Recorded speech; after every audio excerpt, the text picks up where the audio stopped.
Bismillahirrahmanirrahim. Assalamualaikum warahmatullahi wabarakatuh. Halo semuanya, bagaimana kabarnya? Semoga dalam keadaan terbaik yang pastinya ya. Baik, pada video kali ini aku akan membahas tentang sejarah lahirnya Pancasila. Jadi buat teman-teman yang lupa-lupa ingat tentang sejarah lahirnya Pancasila, wajib banget tonton video aku yang satu ini. Jadi tonton videonya sampai selesai ya.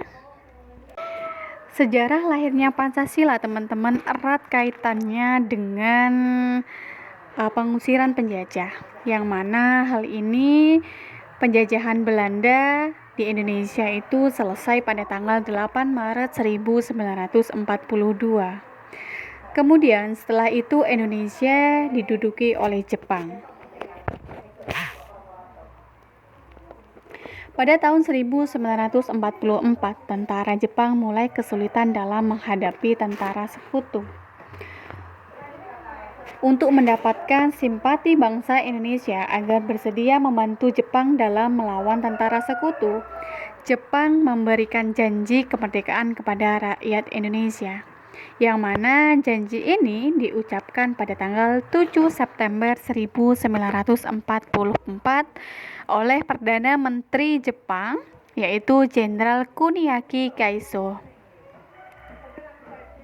Pada tanggal 1 Maret 1945, BPUPKI dibentuk oleh pemerintahan Jepang yang berada di Jawa, dipimpin oleh Saiko Shikikan Kumakichi Harada.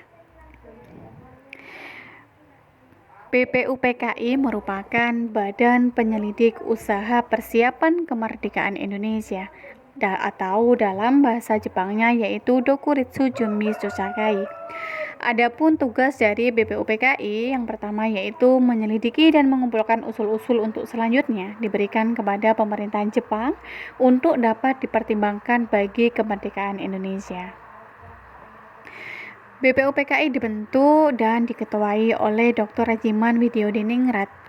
Adapun wakilnya bernama R.P. Soeroso dan wakil dari Jepang bernama Issey Bangase.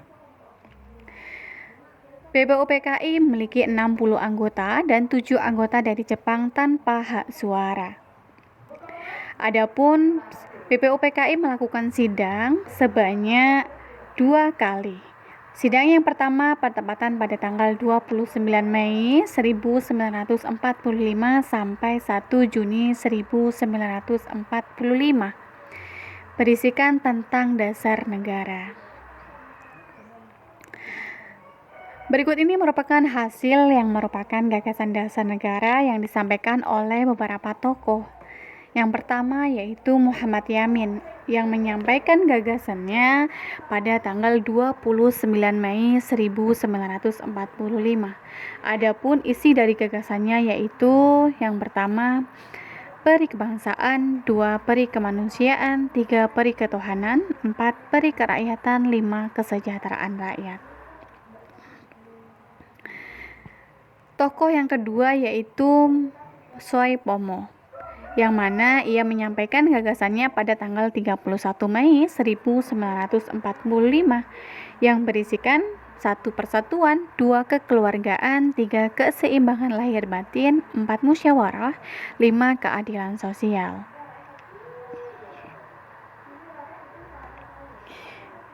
Tokoh yang ketiga yaitu Insinyur Soekarno.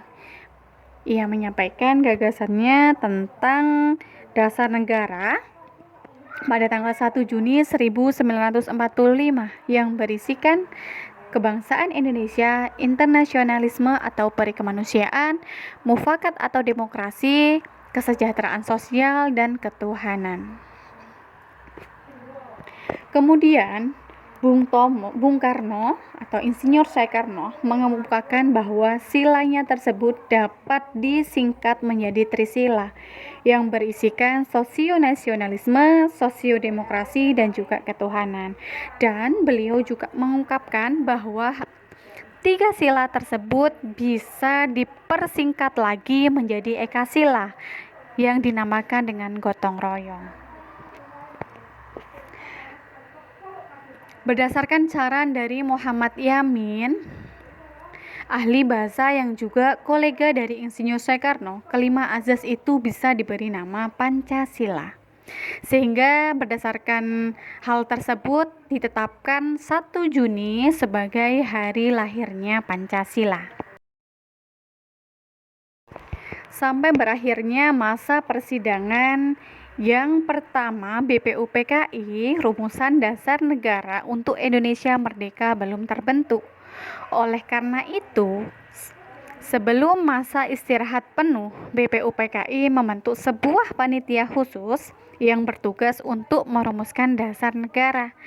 Adapun anggotanya diantaranya yaitu Insinyur Soekarno, Dr. Andes Muhammad Hatta sebagai wakil ketua dan Insinyur Soekarno sebagai ketua, A.A. Marimis, Abdul Qohar Muzakir, Ambikus Non Sokrosuryo, Haji Agus Salim, Ahmad Soebadjo sama Muhammad Yamin dan Kiai Haji Wahid Hasim, yang mana ini merupakan anggota dari Panitia 9. Panitia 9 tepat pada tanggal 22 Juni 1945 berhasil merumuskan dasar negara yang diberi nama Piagam Jakarta atau Jakarta Charter. Adapun isinya yaitu ketuhanan dengan mewajibkan menjalankan syariat Islam bagi pemeluk-pemeluknya menurut dasar kemanusiaan yang adil dan beradab, persatuan Indonesia dan kerakyatan yang dipimpin oleh hikmat kebijaksanaan dalam permusyawaratan perwakilan, serta dengan mewujudkan suatu keadilan sosial bagi seluruh rakyat Indonesia.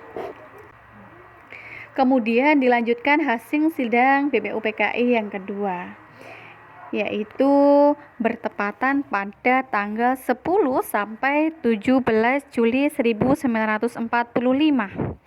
Adapun isi dari hasil sidang yang kedua ini yaitu 1. Pernyataan Indonesia Merdeka, 2. Tentang pembukaan Undang-Undang Dasar, 3. Tentang batang tubuh Undang-Undang Dasar. Setelah dirasa selesai, akhirnya tanggal 7 Agustus 1945 BPUPKI dibubarkan. Kemudian dilanjutkan dibentuknya PPKI atau Panitia Persiapan Kemerdekaan Indonesia. PPKI dibentuk pada tanggal 7 Agustus 1945 yang mana diketuai oleh Insinyur Soekarno dan wakil ketua yaitu Muhammad Hatta, penasehatnya yaitu Raden Ahmad Soebadjo Djojo Adisoejo yang mana beranggotakan 27 orang. PPKI melaksanakan sidang sebanyak 3 kali. Sidang yang pertama PPKI yaitu pada tanggal 18 Agustus 1945. Adapun isi dari sidang PPKI yang pertama yaitu mengesahkan Undang-Undang Dasar 1945, yang kedua memilih dan mengangkat Insinyur Soekarno dan Muhammad Hatta sebagai Presiden dan Wakil Presiden Indonesia, yang ketiga membentuk Komite Nasional Indonesia Pusat. Bagaimana teman-teman? Mudah ya? Sudah mulai ingat? Semoga teman-teman sudah mulai ada gambaran dan ingat kembali materi-materi yang dulu pernah didapat. Baik, selanjutnya yaitu hasil sidang PPKI yang kedua.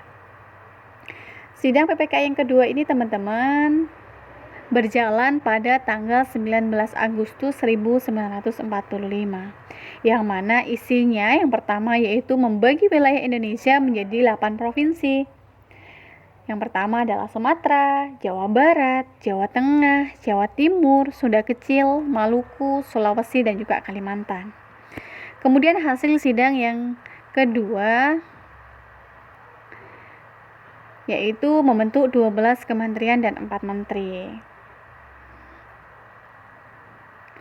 Kemudian yang ketiga membentuk Komite Nasional Daerah. Hasil sidang PPKI yang ketiga yaitu 1. Membentuk PNI, 2. Membentuk Komite Nasional, 3. Membentuk Badan Keamanan Rakyat.